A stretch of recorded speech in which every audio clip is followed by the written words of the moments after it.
anyone have any questions? I know that you have likely at least started reading chapter 1. Any questions about chapter 1 of the event so far? Anything over so far?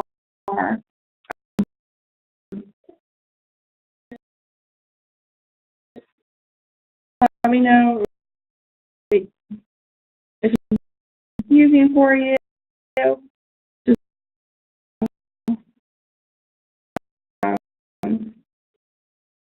We're going to tomorrow we're going to finish chapter 1, and next week we'll be starting chapter 2, and then from then we'll start to go a little bit faster. So I just wanted that you are comfortable with the material that we have so far.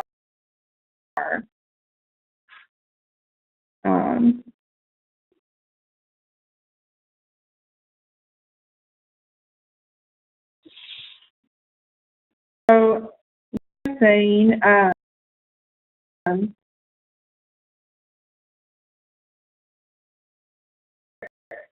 hear me. So I have Abby, Jenna, Katie. Can you hear me?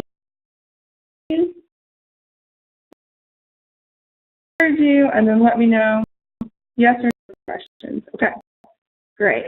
I appreciate it.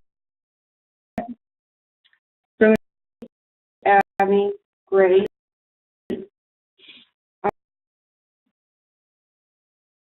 Questions on chapter 1 is the basic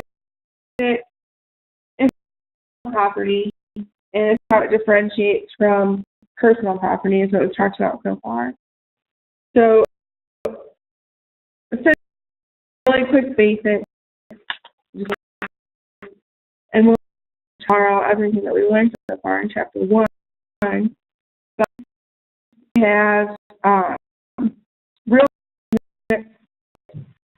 some permanent, and personal property is it's the idea that it's not fixed and it's not permanent. So,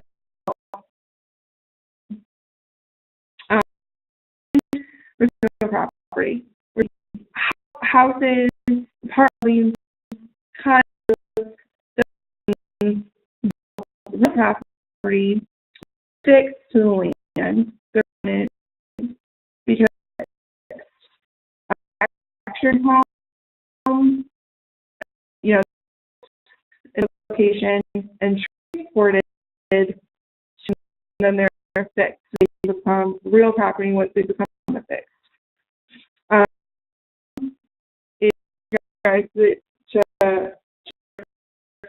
Their property through legal steps to turn property, and for a little bit for manufactured home, it's more than just affixing them to the land that makes them real property. That's definitely an important step. To go through the issues of changing the title over, because a mobile home will have a title. The same title that your everyday car will have, your motorcycle has, mobile home has. And so it is considered personal property. And so you go through the steps of not only affixing it to the land like you would a manufactured home, but the title over, and there's some other legal things that we don't go into too much detail about, but there's a difference between other and mobile homes. Going into other real property, other ways that you can characterize real property, commercial property, industrial property, recreation. It's going to be, we don't have a title, but I just want to make sure that understands what we've gone over so far, understands the basic ideas about and going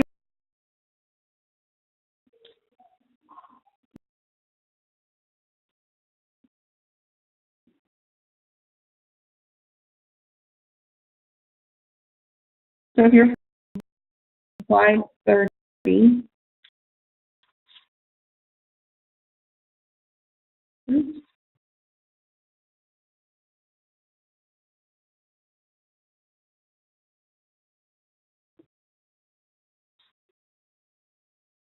Commercial property could include retail services, office and office centers. So commercial property is essentially the property where they're on. And so there's some houses that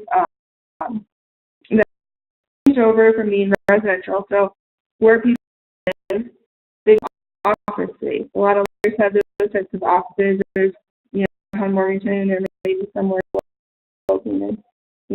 For one home, they were turned into commercial property. And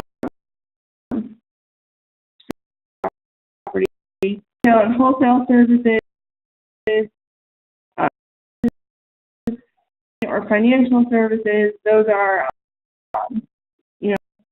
things around in town, and then offices that a lot of them have that handle specific, like locally has a mortgage.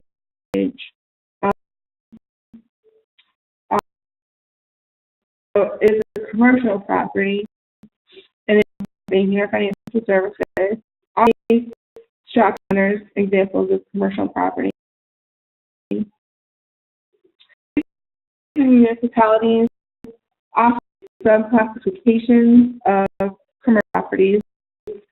So a lot of zoning, but a city itself may have a sub-classification in commercial property that specifically is a central business district. And its area might contain the largest hotels, banks, and it would be a central location for A's and B, and one of those is first. And so, well, we want this to be the central business district. We have all of our public transportation all in this one area. We're going to have a lot of different infrastructure, whether it's sidewalks or safety mechanisms, because the police department and things are entities to be located in one area. We'll call it the commercial business district. Together for convenience, ease for people to get to in a hotel. It'll be easy for you to get to the place where your conference is and things like that. But in the intimate setting, they know where to go. All of the places are located in the same place. Hello. Local governments are also located there. That's just the idea that for the same way, to have either convenience for their users, consumers, but also for their employees as well. Centers and malls near suburbia are being created to many cities within themselves. So you have their apartments, and below them, new mall or something, and parking, and they're trying to create little mini cities of shopping centers and malls. Centers and malls that are more of what we think of. You can walk around and get around in the place. You can park one place and walk to some sort of store. And so, so the convenience of being able to drive up to the place that you want to go, actually different places all in area.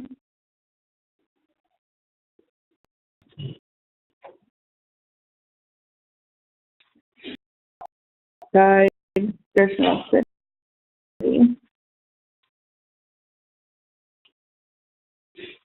The third kind of real property,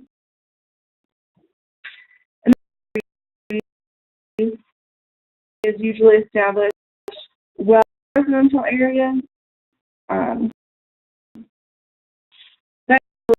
typically originally created in residential area or far residential areas, and they're all usually kind of incredible, or those industrial properties. So it's typically a subdivision being built close to a factory, and the U.S. again the spread area. Now, where the industrial property was originally far away from the residential property, where it's more now as our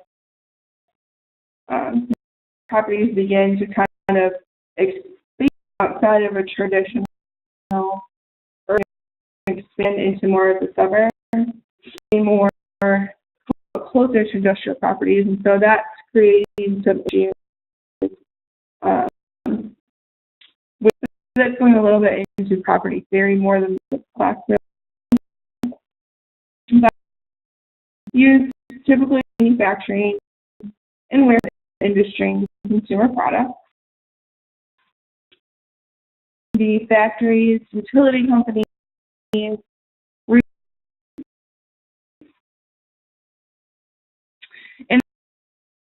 subcategories.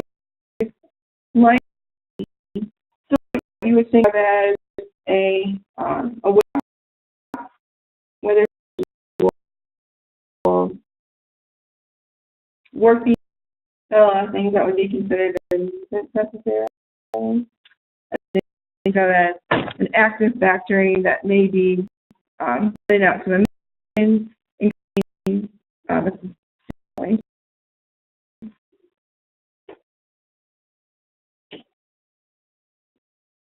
industrial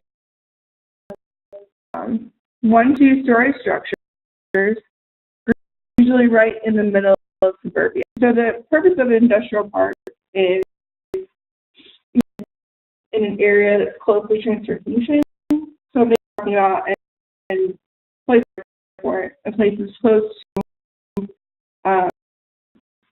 it would essentially be set up very similar to a shopping mall or something like that. And they would have multiple different all grouped together. And the vision is quotation for their products, so logistical, or shipping their products out, receiving products in for, you don't have to build a separate, each driveway, they're able to have these sort of a small chute off of headquarters where they are able to do a little bit more of the logistics. They're together similar to the same. You have one going in, and so you don't have to each pay separately for those things. Hubs so that workers can easily get to their jobs.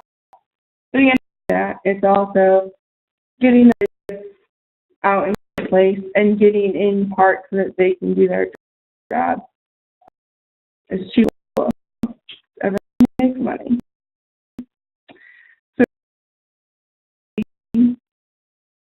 agriculture. Or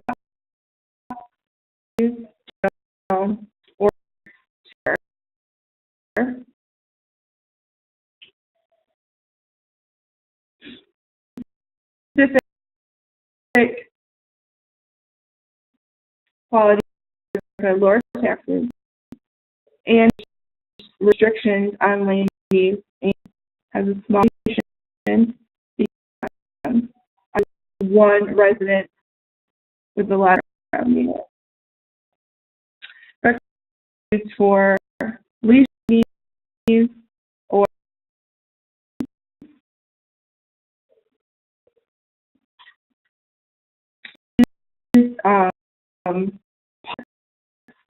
with trails, a lot of wooded areas, and all the different types of recreational property. Information that you'll want to keep in mind is that the government owns 33% of our land here in America.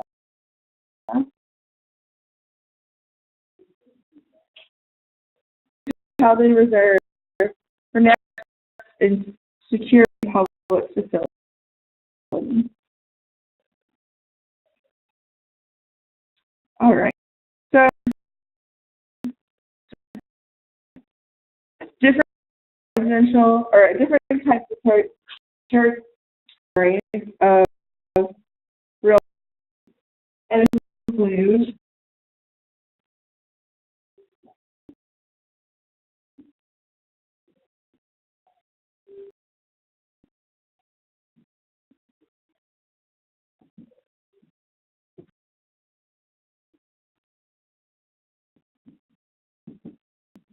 in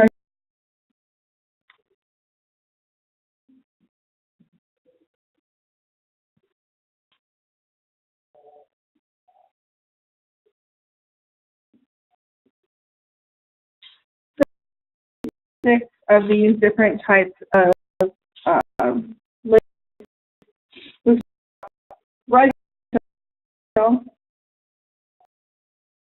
residential, of course, is the type of property that you live on.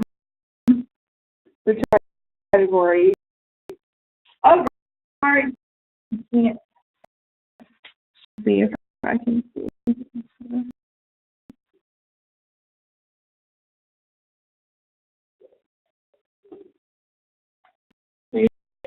A little bit.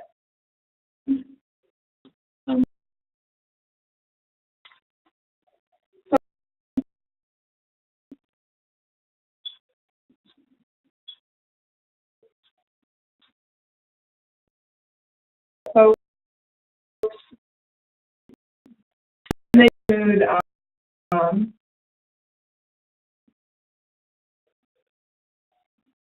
maybe a manufactured home once it's actually attached to the land. So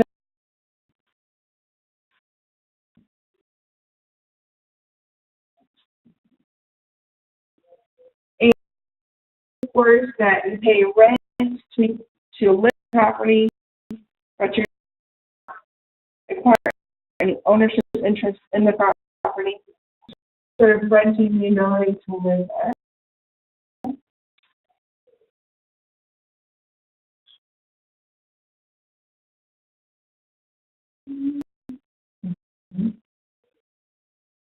With purchasing the inside of that property, so you own that surrounds you, you don't really have any ownership interest in outside walls or the surrounding land. And that would sell a single family home.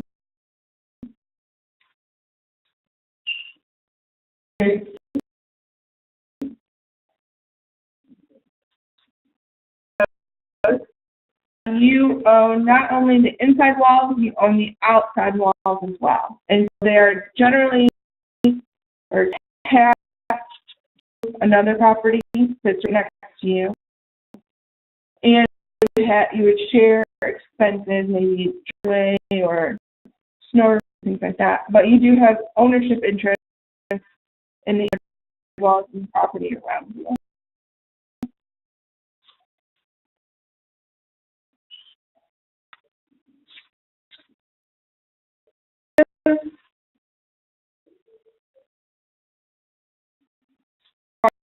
Farmland that's all shared, also, something that everyone kind of buys into it. So you're actually buying into a corporation. You don't own the unit that you live in.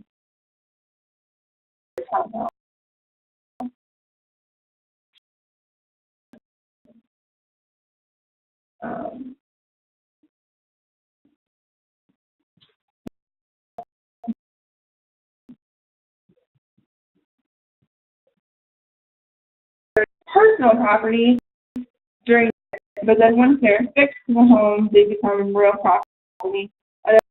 Exactly the same as a single family home. Then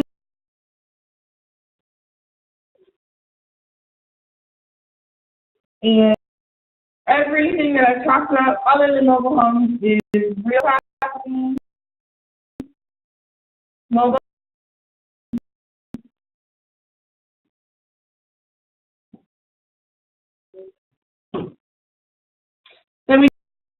property, you know, your mall, your shopping mall, your local town area. Then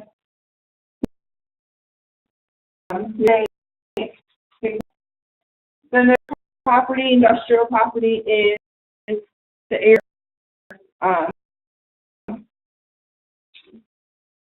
warehouses where those are located. And there's categories of industrial luxury on the type of work that's done in that property. Then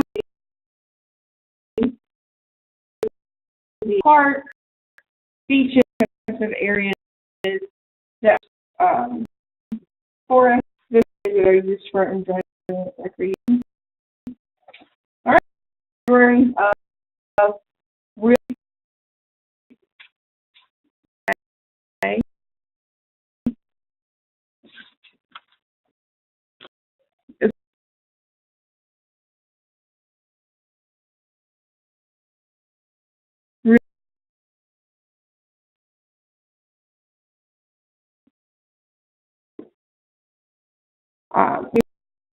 The real estate occupation in this chapter is really just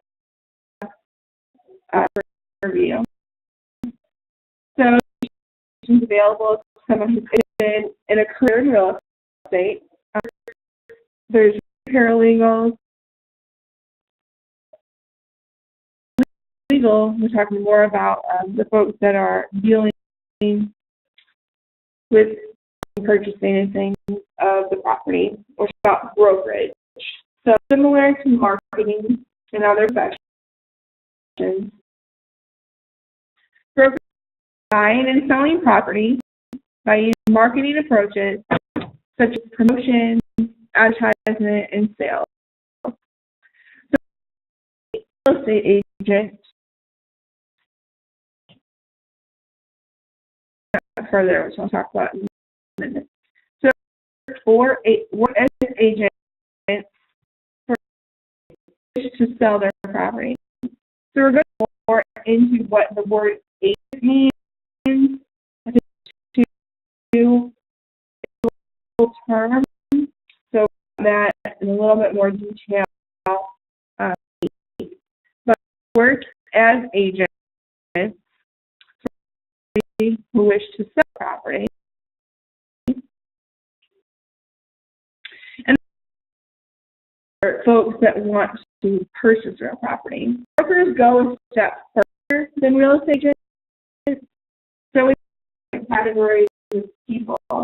We have brokers who have real estate functions, but they have lending functions. And people and looking into, you know, you might want to go what they're able to kind of look out there in the more out there, compare the different loans for their while real estate agents specifically only handle purchase and property, brokers go steps further. They handle purchase and the sale, but they also handle some of the lending functions. They're not actually doing the lending, but they're on assisting the people actually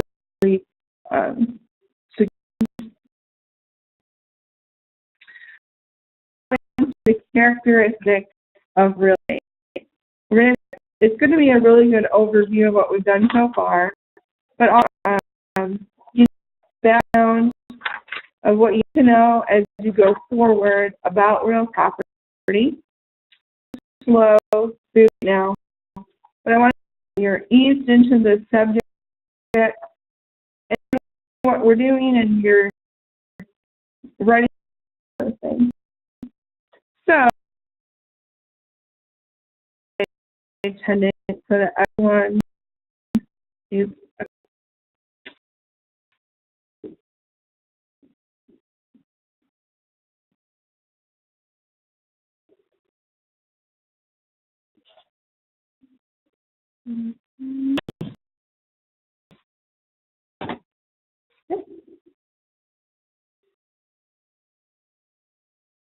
have any questions about what we've gone through so far today? Okay. In the state of North Carolina,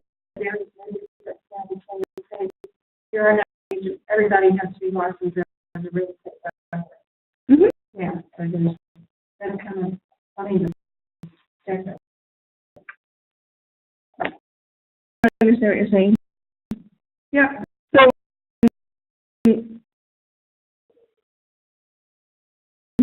between the two terms is so that people really understand. And what Joanne said is, in the state of Carolina,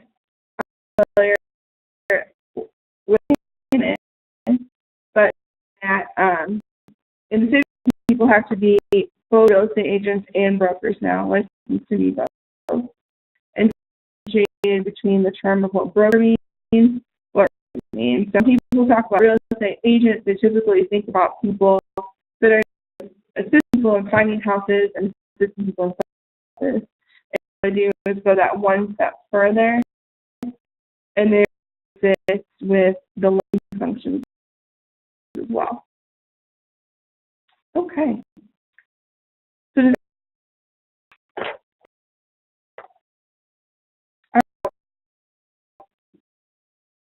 this week to talk last a pop quiz, and do is next week kind of get together.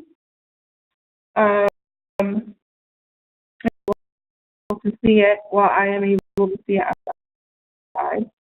So it's probably going to have you do is take a little bit of time after class while we're still all together and answer the questions and kind of where you are, if you have any things, and then we'll go over them ourselves just together.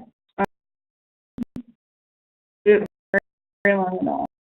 I'll give you 2 minutes to answer the questions, and then 5 to 10 minutes to kind of go over what we're going to talk about, any questions you have about it. If you have any issues with your assignment, you'll pull out the board. There's a specific question to refer to when you are that question. They have some responses to other folks' responses at these 2 assignments. There's questions about any of the assignments?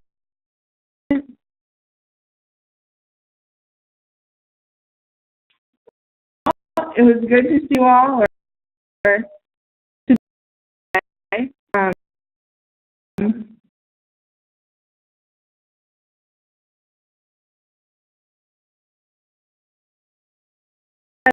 All you have to do right now is what's on the discussion board. Yeah, because what I'm going to do with the pop quiz is to be a part of the class. So we'll come into kind of doing the online test. So it doesn't have to be in front of a computer unless you don't have a computer, but if that's the case, you'll work that out. You an email of the questions, and then you'll have it. You can go through it with me or with class. If class and don't have access to a computer, we can always just go across the hall and work near there, or I can let you use the class in a second. So, all right, to end the meeting, for those of you that videos for class, another one person that was looking for the videos, Mr. and he can't email them to you. So I know that there's one person that needs them emailed if they have already been emailed. If anyone would like them, send me a little chat to let me know that you'd like them emailed over. Okay. Thank you so much, everybody, and I'll see you on Wednesday.